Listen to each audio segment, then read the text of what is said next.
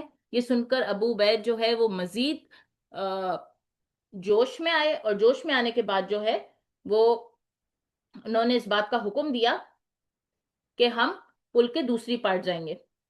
اب جیسے یہ تیاری کا حکم ہوا، سیدہ مسنہ بن حارثہ رضی اللہ عنہ نے ابو عبیدہ سے کہا، گرچہ ہمیں اس بات کا یقین ہے کہ دریا پار کرنے سے ہمیں بہت نقصان پہنچے گا، مگر آپ سپہ سالار ہیں اور لیڈر کے حکم عدولی ہمارا طریقہ نہیں، تو ہم آپ کے حکم پر اس پار جانے کو تیار ہیں۔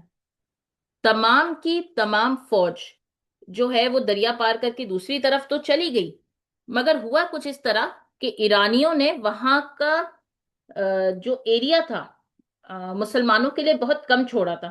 اب کیونکہ وہ ایریا بہت کم چھوڑا تھا، مسلمانوں کی جو فوج تھی وہ صحیح سے صف بندی بھی نہیں کر سکی۔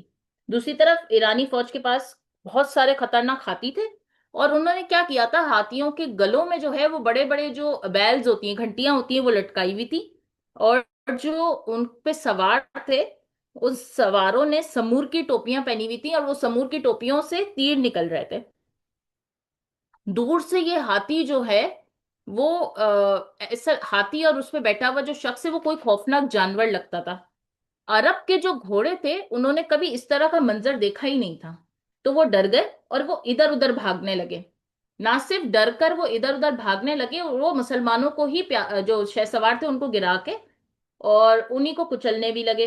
جب ابو عبید نے یہ سب دیکھا تو انہوں نے گھوڑ سواروں کو یہ حکم دیا کہ وہ گھوڑوں سے اتر آئے اور ہاتھی والوں کے جو دربان ہوتے ہیں جس پہ وہ بیٹھتے ہیں اسے کاٹ دیں تاکہ وہ لوگ ہاتھیوں سے گر جائیں۔ اب جیسے ہی انہوں نے جو ہے وہ یہ حکم دیا، بالکل ایسے ہی کیا گیا۔ سارے لوگ شہ سوار جو تھے وہ اترے اور جنگوں کے مطلب ہاتھیوں کے درمیان چلے گئے، اور انہوں نے جو ہے وہ دربان کاٹنے شروع کر دیے۔ اب جب دربان کاٹنے شروع کیے تو ہاتھی بھی جو ہے وہ بوکھلا گئے، اور انہوں نے کیا کیا، ادھر ادھر بھاگنا شروع کر دیا۔ جس طرف کو ہاتھی جاتے اس طرف مسلمانوں کا بہت بڑا نقصان ہو جاتا، جس طرف کا رخ کرتے لاشوں کے ڈھیر لگ جاتے۔ اب یہ سب دیکھ کے حضرت ابو عبیدہ نے سفید کیا کیا، وہ سفید ہاتھی جو کہ تمام ہاتھیوں کا سردار تھا اس پہ حملہ ور ہوئے، یہ سوچ کے کہ جب ہاتھی کی سونڈ کاٹ دی جائے تو ہاتھی مر جاتا ہے۔ جیسے ہی انہوں نے تلوار ہاتھی کی سونڈ پہ ماری، اس پہ کافی کاری ضرب تو تھا مگر وہ سونڈ کٹ نہ سکی۔ اس ہاتھی نے جو ہے وہ حضرت ابو عبید کو اپنی سونڈ میں پکڑا اور زمین پہ ٹنچ دیا، اور اپنا پیر جو ہے حضرت ابو عبید کے سینے پہ رکھ کے انہیں کچل دیا، اور اسی طرح مسلمانوں کے عظیم سپہ سالار جو ابو عبید تھے ان کو شہادت نصیب ہوئی۔ اب یہ ہوا کہ حضرت ابو عبید کے بعد انہی کے فیملی کے ٹوٹل جو ہے وہ 7 لوگ سپہ سالار منتخب ہوئے، مگر سب سے پہلے ان کے بھائی آئے، بھائی کے بعد ان کے 3 بیٹے آئے، اور اس کے بعد ان کے کزنز آئے، اور سارے کے سارے لوگ جو ہے وہ شہید ہو گئے۔ جو 3 فرزند بھی اس میں شہید ہوئے تھے وہ وہاب، مالک اور جبر تھے، اور ایک تھے عبداللہ بن ابو ثقفی۔ آخر میں یہ کمان جو ہے حضرت مسنہ بن حارثہ کے ہاتھ میں آئی، یہ علم انہوں نے اپنے ہاتھ میں لیا، مگر اس وقت تک جو ہے وہ جنگ ایرانیوں کے پلڑے میں جا چکی تھی، اور جنگ میں ایسا برا حال تھا کہ مسلمان پیچھے کی طرف کو بھاگنے لگے۔ جیسے ہی وہ پیچھے کی طرف کو بھاگنے لگے انہیں یہ بات پتا چلی کہ عبداللہ بن ثقفی نے جو پل مسلمان پار کر کر آئے تھے اسے توڑ دیا تھا تاکہ کوئی مسلمان پھر سے پیٹ پھیر کے واپس جا نہ سکے، اور خوف و ہراس کا یہ عالم تھا کہ مسلمانوں نے دباؤ میں آ کے جب یہ دیکھا ٹوٹا ہوا پل ہے تو دریائے فرات میں کود پڑے۔ جیسے ہی وہ دریائے فرات میں کودتے وہ شہید ہو جاتے۔ حضرت مسنہ بن حارثہ رضی اللہ عنہ نے اس وقت نہایتی حاضر دماغی سے نہ صرف کام لیا بلکہ یہ کیا کہ سب سے پہلے پل بنوایا اور سواروں کے کچھ دستوں کو اس بات کا ذمہ دار لگایا کہ دوسرے مسلمانوں کی مدد کریں کہ وہ پل کو پار کر کے دوسری طرف لے جائیں۔ اب اور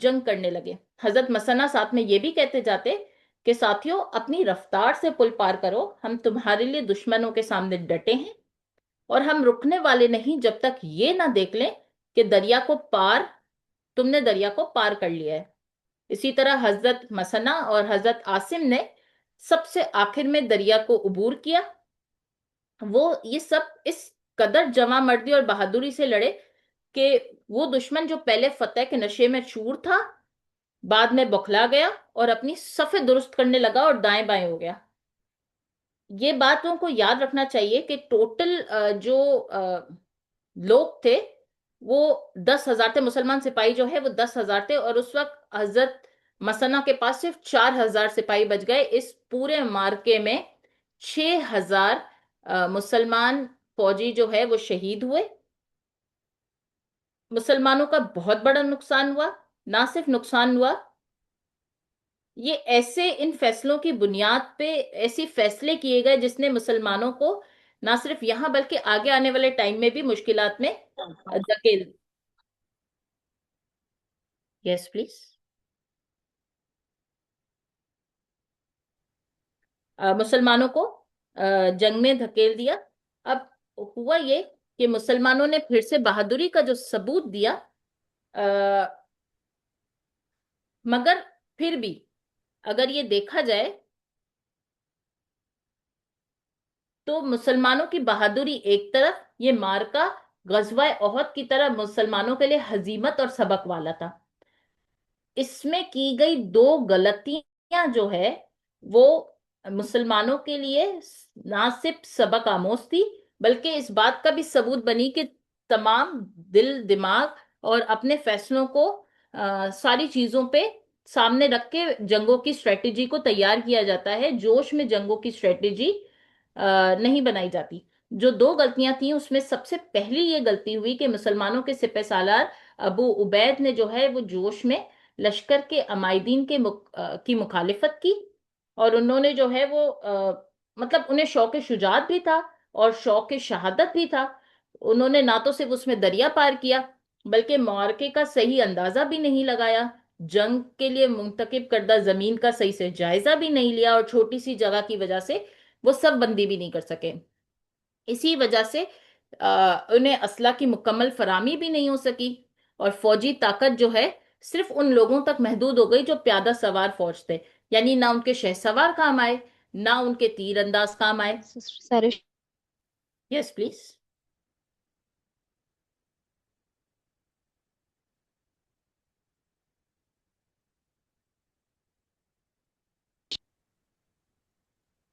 میرا آپ کی آواز نہیں آ رہی. جی سرش آپ کی وائس نہیں ہے. کیا میں کلیئر نہیں ہوں؟ جی نہیں اب آ رہی سرش کی آواز آ رہی.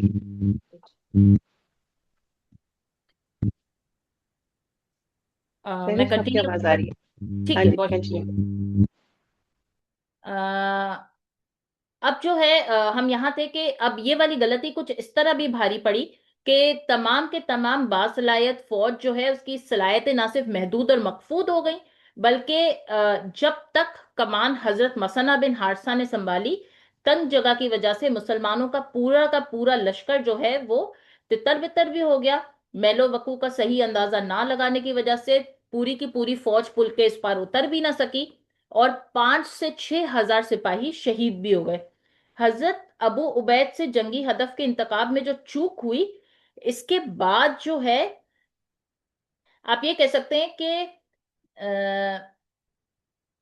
انہوں نے مطلب انہیں اس قدر جوش تھا. آپ یہ دیکھیں گے کہ سب سے پہلی نصیحت جو حضرت عمر فاروق رضی اللہ عنہ نے انہیں کی تھی وہ یہ کی تھی کہ کبھی بھی جوش سے کام نہیں لینا بلکہ اسٹریٹجی از ایوری تھنگ. ہر چیز کو بہت سوچو بچار سے آگے لے کے جانا ہے. اب کیونکہ وہ جب دریا کے اس پار اترے انہوں نے یہ بھی نہیں دیکھا کہ دریا کے اس پار کتنی جگہیں ہیں، کون سا رستہ اختیار کیا جا سکتا ہے، اگر مسلمانوں کو پیچھے ہٹنا پڑے تو کتنا سپیس لگے گا، کون سی جگہ پہ مسلمانوں کے کون سے دستے لگائے جا سکتے ہیں. دوسری غلطی جو بہت بڑی غلطی تھی جو کہ ہوئی جو اس سے بھی بڑی غلطی تھی، جس نے پہلی غلطی کو مزید سنگین کر دیا، وہ عبداللہ بن ثقفی کا پل توڑ دینا تھا۔ جیسے ہی پل توڑا گیا، ان کی یہ چیز تھی کہ مسلمان میدان جنگ سے نہ بھاگ جائیں، مگر انہوں نے یہ نہیں سوچا کہ مسلمانوں کے لیے یہ واحد راستہ ہے کہ وہ اپنے مقام پہ واپس جا سکیں۔ حقیقت یہ ہے کہ اللہ تعالیٰ کی اگر یہ خاص رحمت نہیں ہوتی اور حضرت مسنہ کی ثابت قدمی نہ ہوتی، تو اس وقت 10,000 یا 9,000 جتنے بھی مسلمان سپاہی تھے اس وقت شہید ہو جاتے۔ حضرت اس کے بعد حضرت مسنہ نے جتنی تھوڑے سے مسلمان بچے تھے، نہ صرف ان کو اپنے ساتھ جو ہے وہ ساتھ ساتھ رکھا، انہوں نے جو ہے وہ انہیں پل پار کرایا اور انہیں ایران میں بیک کی طرف آگے لے گئے۔ یاد رکھیے گا یہ تعداد اتنی معمولی تھی کہ جو علاقے مسلمانوں نے فتح کر لیے تھے ان علاقوں کی دیکھ بھال بھی ان سے نہیں کی جا سکتی تھی۔ اس وقت اہل فارس کے لیے بہت آسان تھا کہ وہ جو ہے وہ مسلمانوں کو نکال کر باہر کریں، مگر اللہ تعالیٰ نے کیا کیا، وہ مسلمانوں کی مدد کی، مومن جماعت کا ساتھ دیا، اور ہمیشہ جو ہے اللہ تعالیٰ ثابت قدم رہنے والوں کو نہ صرف ساتھ دیتا ہے بلکہ اس پہ اپنی خاص رحمت بھی برساتا ہے۔ اللہ تعالیٰ نے اپنے بندوں کی حفاظت کا ہمیشہ سے اسباب بنایا ہے، اور اللہ تعالیٰ نے یہاں مسلمانوں کی مدد کا اسباب کچھ اس طرح بنایا کہ انٹرنل وار جو ہے وہ شروع ہو گئی ایران کے اندر۔ کچھ اس طرح ہوئی کہ آدھے لوگوں نے جو ہے، ایران کی ایک جماعت نے رستم کو اپنا حاکم بنا لیا اور دوسری نے فیضوران کو اپنا حاکم بنا لیا۔ بہمن جو کہ اس جنگ کا سپہ سالار تھا، جب اسے یہ خبر ملی، کیونکہ وہ وہاں کی سیاست کا ایک خاص آدمی تھا، اسے واپسی کا رخ کرنا پڑا، ورنہ اس نے یہ بات طے کر لی تھی کہ وہ مسلمانوں کو طے کر کے ہی یہاں سے جائے گا۔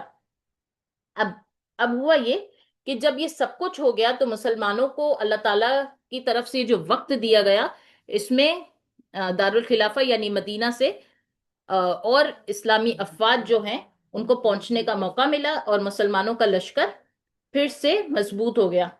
یہ واقعہ جو ہے وہ رمضان میں پیش آیا۔ جیسے ہی حضرت عمر فاروق رضی اللہ عنہ کو اس بات کو پتا چلا، حضرت عمر فاروق رضی اللہ عنہ بہت ہی رنج میں آئے۔ ان کے تاثرات جو تھے وہ ایسے تھے کہ انہوں نے تمام اہل عرب میں وہ لوگ بھیج دیے جو جنگ کے لیے لوگوں کو جمع کر سکیں، اور انہوں نے پھر سے لشکر جمع کرنے شروع کیے۔ اچھا، آپ یہ کہہ سکتے ہیں کہ اس میں بہت سے صحابہ بھی شہید ہوئے۔ جو صحابہ اس میں شہید ہوئے وہ تھے سیدنا سلید، ابو زید انصاری، یزید بن قیس انصاری، حضرت امیہ بن امیہ الغاری، اور یہ تمام لوگ جو ہے جب شہید ہو گئے تو اس کا دکھ حضرت عمر فاروق رضی اللہ عنہ کے دل میں گھر کر گیا۔ اچھا، میں ایک اور بات کا ذکر کرتی چلوں کہ جب حضرت مسنہ اپنا لشکر لے کے بیک کی طرف آئے تو دو سپہ سالار جو تھے مردان اور جابان، انہوں نے مسلمانوں کے اس لشکر کا نہ صرف پیچھا کیا بلکہ وہ ان کو مارنا چاہتے تھے، ان کو شہید کرنا چاہتے تھے۔ حضرت مسنہ نے اسٹریٹجی لگائی کہ وہ پہلے تو پیچھے ہٹتے رہے اور بہت دور سماوا کے مقام پہ پہنچے، اور اس کے بعد انہوں نے پلٹ کر جو ہے وہ وار کیا ان دونوں پہ، اور جب پلٹ کر وار کیا تو اہل فارس کو جو ہے، یہ جو سپاہ فارس تھے، ان کو شکست دی۔ حضرت مسنہ نے حضرت عبداللہ بن زید انصاری کو امیر المومنین کی طرف بھیجا، اور انہوں نے مارکے کی تمام تفصیلات جو ہے امیر المومنین کی نہ صرف نظر کی۔ جب حضرت عمر فاروق رضی اللہ عنہ کو پتا چلا، انہوں نے جو ہے وہ بہت افسوس کا اظہار کیا، اور اظہار کرنے کے بعد حضرت عمر فاروق نے کچھ اس طریقے سے جو ہے فرمایا، اللہ کی قسم، ہر مسلمان کا میری طرف پلٹنا درست تھا، میں ہر مسلمان کا مرکز ہوں، جو بھی دشمن